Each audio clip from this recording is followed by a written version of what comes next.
Donald Trump calls himself the crypto president, but his policies are killing cryptocurrencies. Donald Trump took office and Bitcoin fell by 20%. Donald Trump hosted the first crypto summit and Bitcoin fell again by 14%. On March 7th, the White House hosted the first crypto summit. And the media called it a sea change for the industry. They called the Trump reserves the digital Fort Knox. And the United States, the crypto capital of the world. But the crypto community had a different reaction. Don the Con fell on Trump and dump, and noticed that those were not Democrats who called the president names.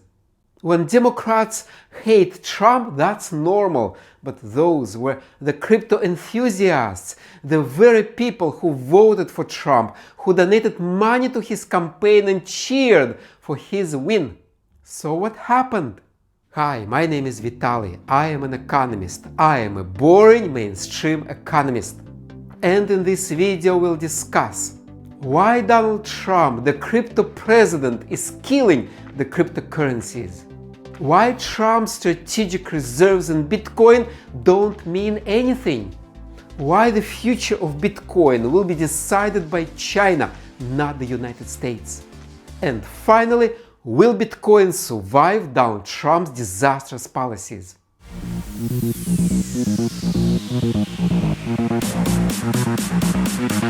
When President Trump has signed the executive order to establish the strategic Bitcoin reserve, President Trump announced the creation of the strategic Bitcoin reserve. Yes! Now it will get a little bit technical, so please pay attention. Before the announcement, the US held 200,000 Bitcoins. But after the announcement, the US now holds 200,000 Bitcoins. Have you spot the difference? Because I didn't. Before Donald Trump took office, the US had 200,000 Bitcoins as the result of legal proceedings. When the US government seized the digital assets of some criminals. I know, it turns out the criminals use Bitcoins. Who would have guessed? Now, after the announcement, the US government has the same Bitcoins but calls them the strategic reserve. It's like I have 5 Canadian dollars. Let me call them my own strategic reserve. It doesn't mean anything, it's the same $5, but it sounds beautiful. You probably want to say, but the name, the strategic reserve, has got to mean something. There's got to be an idea behind such a beautiful name. No, the US government made no promise, no guarantee, no action plan about this strategic reserve. It's a fancy name, no real change. Your leadership, your vision, and your generosity. But there was one real change, one important announcement, and it wasn't good. This White House document calls for budget-neutral strategies on Bitcoins. Budget-neutral strategies. What do they mean? Imagine you never bought a painting by Picasso. Never spent a single dollar on Picasso paintings. We can say that your Picasso purchases are budget neutral. Imagine you never bought a spaceship. We can say your spaceship purchases are budget neutral. Because if you spend $0, that's very budget neutral. It's done at no cost to the taxpayers. We don't want any cost to the taxpayers. No cost to the taxpayers. Translation. The US will not spend a single dollar on Bitcoins. If you bought Bitcoins, if you were hoping that Donald Trump will help you get rich, gotcha! You may still turn a profit, but the president isn't going to do anything about it. This is the exact number how many Bitcoins the US has. Or maybe it doesn't, because President Trump ordered an inventory of how many Bitcoins the US has. So we don't even know how many Bitcoins the US actually owns. Probably it has less. Probably much less. Maybe zero. Friends, it's not exactly the strategic reserve if we don't know what the US has and how much. President Trump claims that the previous administration sold a lot of bitcoins. He complains that Joe Biden sold precious bitcoins for cheap. Donald Trump doesn't say how many because he doesn't know. If Donald Trump is correct, if the US sold a lot of bitcoins for cheap, and we've got to trust the president, then China is the biggest holder of Bitcoin. Then the future of bitcoins and cryptocurrencies will be decided by China, not the United States. It will be decided by President Xi Jinping, not President Trump.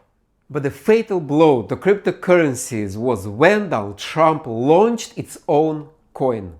He named this coin Trump, very imaginatively. At the peak, the Trump coin market reached $20 billion. At that moment, the biggest holders dumped Trump coins and the market collapsed. Donald Trump and big companies enriched themselves at the expense of the crypto enthusiasts. It's a golden age in America. And then Javier Milei, the president of Argentina, the dear friend of Donald Trump, launched his own coin, Libra. He also enriched himself, and then this coin became the usual crypto garbage. The crypto summit killed another hope of the crypto community. When crypto enthusiasts were hoping that gains on cryptos wouldn't be taxed. Where did they get this idea? I don't know, but Trump's officials made it clear that gains on cryptos are taxable. They are as taxable as gains on any other asset. So the crypto summit was all bad news and disappointment for the crypto community.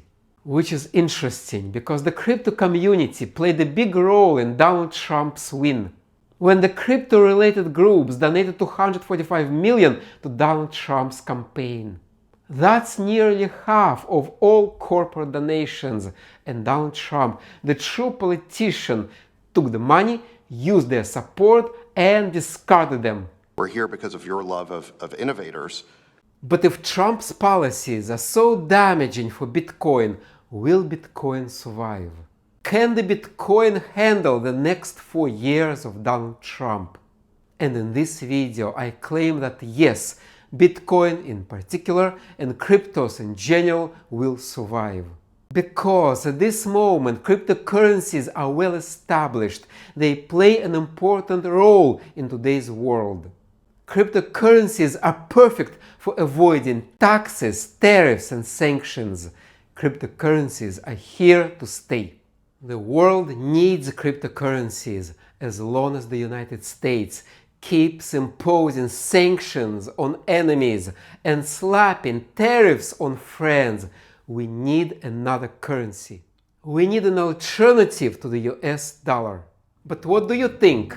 Is President Trump killing or helping the Bitcoin? Put your comment below.